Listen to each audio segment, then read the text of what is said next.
በቃ ከህይወታችን ውጪ እኔ ብሩኬ አንቺን አይፈልግም። በግልጽ እኔ ልንገርሽ፣ በቃ ብሩኬ አንቺን አይፈልግም። ለምን ደግሞ ታወዛግቢው? አንድ ሀሳብ እንዴ ለምን አትከይ?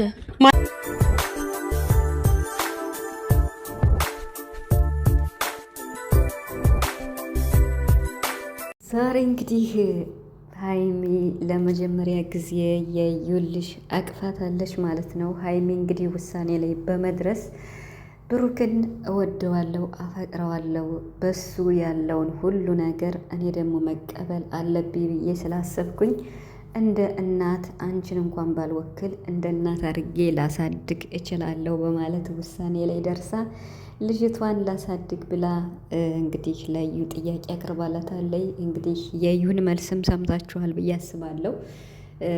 ዛሬ እውነት ለመናገር ሁለቱን የሚያቀራርብ ነገር ነው የተሰራው ቪዲዮ ማለት ነው። ያ ማለት ሀይሚና ብሩክን የማያራርቅ ማለት ነው። በመሀላቸው ቅራኔ የማይፈጥር ምንም እንኳን ያኔ ያህል ዩቱበሮች ቢሆኑም ከዩቱበርነታቸው ባለፈ ዋናው ቁልፍ የነሱ ጓደኛነት፣ የነሱ አብሮ መኖር፣ የሀይሚና የብሩክ አለመለያየት ስለሆነ ወሳኙ ቁልፍ ይሄ ለዚህ ደግሞ የተወሰነ መፍትሄ ይሆናል ብዬ አስባለሁ።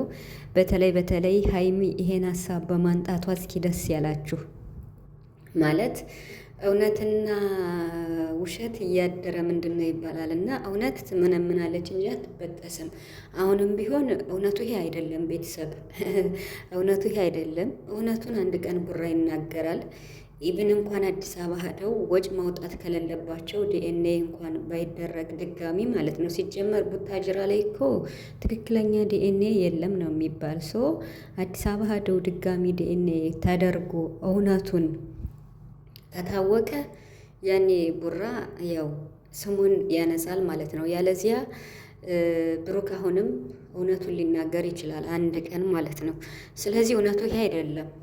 ግን ደግሞ በጣም ደስ ያለኝ ነገር ውሸትም ይሁን ምንም ይሁን እውነቱ እስኪወጣ ድረስ ሀይሚ ከብሩክ ጎን እንድትሆን የሁላችንም ምኞትና የሁላችንም ሀሳብ ነበር፣ ሁሌ ሀሳብ የምንሰጣት። ስለዚህ ከሱ ጎን በመሆንሽ የምናተርፈው ነገር ቢኖር ከቡራ እንደማትራራቂ የሁለታችሁ መቀራረብ እንጂ መራራቅን እንደማይፈጥር ስለሚያስረዳ ይሄ ውሳኔዋ ቫሊው አለው ለሁለታቸው ማለት ነው። ምክንያቱም ያቀራርባቸዋል። ያ ማለት ፍቅረኛዋም ሆኖ ሳለ በቃ የሰው ልጅ ችግር ያጋጥመዋል አይደለ? አሁን ይሄ እንደ አስተማሪነት እንኳን አድርገን እንደ ትምህርት ብንወስደው የሰው ልጅ ችግር ያጋጥመዋል። ችግር ሲያጋጥመው ደግሞ አሁን ብሩክ ለምሳሌ በዩ ጉዳይ ችግር ገጠመው። በዚህ ችግር ሀይሚ ከጎኑ ነው መሆን ያለባት እንጂ ችግር ሲገጥመው ጥላ መሄድ ወይም ደግሞ ራስ ፍታና እኔ ልጠብቅህ ማለት አይቻልም። ያ ማለት ከአንቺ ጋር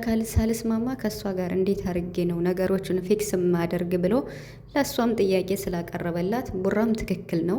ነገ ጧት ደግሞ በሀይሚ የሆነ ችግር ቢፈጠር የሆነ የሰው ልጅ መቼም ይፈተናል አይደል? የሆነ ችግር ቢፈጠር በዛን ሰዓት ብሩክ ከጎኗ መቆም ነው ያለበት። እንደዚህ ሆነው ተደጋግፈው ነው አይደለ? እንግዲህ መረዳዳት ነው እንግዲህ በጥንዶችም በባለትዳሮችም የሚመከረውና ስለዚህ ሀይሚ ከቡራ ጎን ስለቆመች ይሄን ሀሳብ ስላመጣች ይሄን እንኳን እዩ ፈቅዳ ባታደርገውም ልጇን ባትሰጣትም ግን ደግሞ ሀይሚ ማድረግ የምትችለውን ነገር ለቡራ ስትል ለፍቅረኛዋ ስትል ማድረግ የምትችለውን ነገር ነው የተናገረችው። ትክክል ናት። እውነቱ ይሄ ባይሆንም ምክንያቱም ዛሬም ነገም ይች ልጅ የብሩክ ልጅ አይደለችም። እውነቱን ስነግራችሁ አትሆንምም ደግሞ ምክንያቱም ከሀይሚ ጋር ሁኖ ቡራ እኔ ከአንቺ ጋር ሁኜ ሌላ ሴት እጄ ከሆነ ብሎ ምሎላታል። ሰምታችኋላ? በፊት ሰው ከሀይሚ ጋር ከተገናኘ ቀን ጀምሮ ምንም ብሩክ እንዲህ አይነት ስህተት ስለማይሰራ ብሩክ ዛሬም ነገም ነፃ ነው። እንግዲህ ቪዲዮም ለመስራት ፈልገው ይሆናል፣ ስራም ሊሆን ይችላል፣ አይታወቅም። ዋናው የኛ ቁልፉ የሁለታቸው አለመለያየት ነው እዚህ ጋር ወሳኙ ማለት ነው። እና ሀይሚ አሁን እዚህ ጋር አስተዋይነቷን ነው የሚያመላክተው። ያመጣችው ሀሳብ ትልቅነቷን፣ አስተዋይነቷን ገና ወጣት ናት። ገና ሰርታ እሷ እንኳን በራሷ ላይፍ በራሷ ፍቅር ገና ልጅ ብላ የምታስብበት ጊዜ እንኳን ባልሆነበት ወቅት እንግዲህ ልጅ ተቀብዬ ላሳድግ ማለቷ ትልቅነቷ፣ አስተዋይነቷ ለብሩክም ስትል የምታደርገው የምትከፍለው መስዋዕትነት ስለሆነ ይሄ ትልቅነቷን ይገልጻል ማለት ነው፣ ለሀይሚ ማለት ነው። እና የብዙዎቻችሁም ድምፅ ተሰምቷል። እንግዲህ ሀይሚ ከጎን ሆኝ በማለት ብዙዎቻችሁ ራሴንም ጨምሮ ማለት ነው ብዙዎቻችሁ አስተያየት እየሰጣችሁ ነበር። ይሄው እንግዲህ ከጎን ቆማለች። አሁን ነው እንግዲህ አሁን እኮ ሀይሚ በቃ ልጁ ያንተ ከሆነ ምን አደርጋለሁ ተቀብለን እናሳድግ ካንተ መለይ ስለማልፈልግ ብላ መስመሩ ላይ ስትገባ ማለት ነው። ብሩክ ደግሞ ይሄን ህሊናው ተቀብሎ አያደርገውም። ለምን? የሱ ልጅ አይደለችማ። አሁን ነገሩ ወደ መስመር ገባ። በቃ ላሳድግ ብላ ሀይሚ ነገሩን ስታመጣው እዚህ ጋር ደግሞ በቃ ለጊዜው እሽሽ ሊሉ ይችላሉ፣ ለተወሰነ ቪዲዮ ለተወሰነ ቀን ማለት ነው። ግን መጨረሻ ላይ ልጅቱ የቡራ ስላልሆነች ቡራ ይናገራል ማለት ነው። እውነቷን እንቅጯን ይናገራል፣ እዩም ትናገራለች ማለት ነው። ምክንያቱም ልጅቱ የእሷና የቢኒ ስለሚሆኑ አይዶን ነው። የቢኒ መሆኗን እርግጠኛ አይደለሁም፣ ግን ደግሞ የብሩክ እንዳልሆነች ግን ባለሙሉ ተስፋ ነኝ፣ መቼም ስለማይሆን ማለት ነው። ስለዚህ አሁን ወደ መስመር ገብተዋል ማለት ነው። ወደ መስመር ገቡ ስላችሁ ሀይሚ የብሩክን ሀሳብ ተቀበለች፣ ቡራ ማሳድጋለሁ አለ፣ ሀይሚ ማሳድጋለሁ አለች።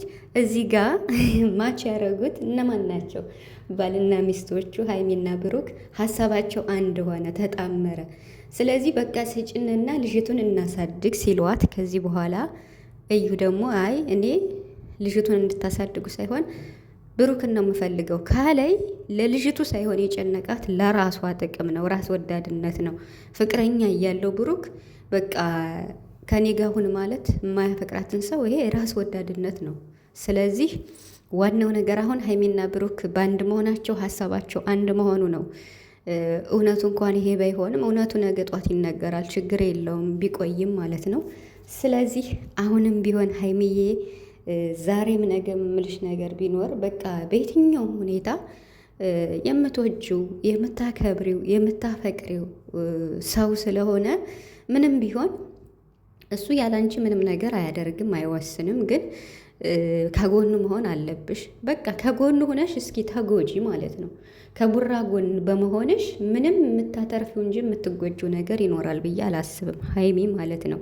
በእርግጥ ነገሮች ሊከብዷት ይችላሉ። ቤተሰብ ግን ደግሞ ለነ እዩ ክፍተት እየተፈጠረ ስለሆነ አያችኋት። ዛሬ አንድ ያልፈልገውም አንድ ይፈልገዋለሁ ታያለሽ። ለምን ታወዛግቢዋለሽ የምትል እንግዲህ በመሀል ገብታ አሁን ይሄ ነገር እውነት ቢሆን አሁን ቡራ ይሄ ነገር ስተት የአንድ ቀን ስተት እንኳን ከአንዲት ሴት የሆነ ልጅ ቢኖረው የዩን ተውት፣ ውሸት ነው። ከሆነች ከድሮ ፍቅረኛው ሌላ ፍቅረኛ ኑሮት ከሀይሚ በፊት ወይም ደግሞ በቃ አላደል እንደዚህ ተፈጥሮ እንኳን የልጅ እናት ቢኖረው ብሩክ እንግዲህ አይታችኋል አደለ? እዩ ያለችውን ለምን ታወዛግቢዋለሽ? አንድ ያልፈልግም አንድ ይፈልግሃለሁ ትይዋለሽ አለች ማለት ነው። ይሄ ነገር አሁን ልጅቱ ትክክለኛ የብሩክ ብትሆን እንትኑን ተጠቅማበት ነበር ማለት ነው፣ እዩ ማለት ነው፣ የምሬን ማለት ነው። ሶ ሀይሚ ጥንቃቄ ማድረግ አለባት፣ አሳልፋ መስጠት የለባትም። ውሸት ስለሆነ ማለት ነው። ከምንም በላይ ብሩክን ማመኑ ምንም አይጎዳትም፣ የምሬን ማለት ነው። በእርግጥ አንዳንዴ ሁሌም ወንዶችን ማመን ያን ያክል ቢሆንም ግን ደግሞ አብሯት ያለው ወንድ ስለሆነ አብሯት የሚውል የሚያድር ስለሆነ ማመኑ ይጠቅማታል እንጂ አይጎዳትም። ብሩክ ወንድማችን ደግሞ አሁን እንዴት አድርገህ ነው ለሀይሚ የምታሳምናት? አሁን ልጅ ላሳድግ ብለህ ተቀብለሃል፣ እሷም ያንተን መርህ ተቀበለች፣ ልታሳድግ ነው እሺ አለች። በአንተ ሀሳብ ተስማማች፣ በአንተ መስመር ገባች። ግን ደግሞ አንተ ስምክን ማጽዳት አለብህ። ስምክን ማጽዳት ማለት የምርመራው ውጤት ውሸት ነው፣ ቡታጅራ የተባለው ውሸት ነው። ሀይሚን አሁን የምታሳምንበት አንድ መንገድ መኖር አለበት። አሁን እዚህ በኋላ ብሩክ የኔ ልጅ አይደለችም ብሎ ቢናገር ለማመን ይከብዳል፣ ቤተሰብ የምር ማለት ነው። እና በቃ እንዳልሆነ እኮ ይታወቃል። ግን ደግሞ ማሳመኛ ነገር መኖር አለበት። እዩ መናገር አለባት፣ ወይ ደግሞ አዲስ አበባ ዲኤንኤ ሆኖ ሀይሚ ልቧ እንዲሽር እውነቱን ማወቅ አለባት። መጨረሻ ሀይሚ እውነቱን ማወቅ አለባት፣ የምሬን ማለት ነው። እዚህ ጋር ይሰመርበት። ምንም ቢሆን ባፍም ተወራ ብሩክ ሚሊዮን ጊዜ የኔ ልጅ አይደለችም ብለዋል፣ አላደረኩትም ብለዋል። ሶ አሁን ላይ እንግዲህ እያያችሁ ነው አይደል? ዲኤንኤ ሲደረግ ውጤቱ የብሩክ ነው ተባለ። እንግዲህ ነገ ጧትም እዩ የሆነ ረብሻ ልታነሳ ትችላለች። የሁለታቸውን ህይወት ልትበጠብጥ ትችላለች። ስለዚህ አሁን የፈለጋችሁትን ርቀት ሄዱ፣ ብሩክና ሀይሚ የፈለጋችሁትን ቪዲዮ ስሩ። 1 ወርም ቆዩ፣ 2 ሳምንትም ቆዩ፣ ስራ ነው ስሩ። ግን ደግሞ ወይ ከዩ ፊት መናገር አለብህ እንዳላደረግ እዩን ይዘመታህ፣ እሷን መናገር አለባት የሀይሚ ሆድ እንዲሽር የምር ማለት ነው። ወይ ዲኤንኤ አዲስ አበባ አድርገህ ለሀይሚ እውነቱን መንገር አለ።